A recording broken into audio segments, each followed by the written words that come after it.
সৈয়দনা আদম পৃথিবীতে আসলেন, এসে থাকতে শুরু করলেন। দিন গড়িয়ে রাত আসে, মাস গড়িয়ে বছর আসে, বছর যায় বছর আসে।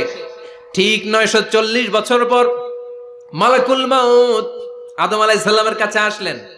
বললেন, আনা মালাকুল মাউত উকিলা বিকুম, আপনাদের জন্য আল্লাহ আমাকে বানিয়েছে রূহ কবজ করতে। ও আদম, আবুল বাশার, পৃথিবীর প্রথম মানব, প্রথম নবী, আপনার সময় শেষ, রেডি হন। কি হন? খেলা শুরু হবে, এখনই রূহ কবজ করে নিয়ে যাব। সৈয়দনা আদম বলে, এখন আসছো কেন? আমার আরো 60 বছর বাকি আছে। মালাকুল মাউত বলে, না, আপনি রূহের জগতে আল্লাহর কাছে আপনার সন্তান দাউদকে কয় বছর দিয়েছিলেন? 60 বছরের জন্য 940 বছর আপনার জন্য লেখা। আমি এখন আপনার রূহ কবজ করতে চাই। সৈয়দনা আদম বলে, আমি মানি না, আমি কাউরে দেই নাই। 60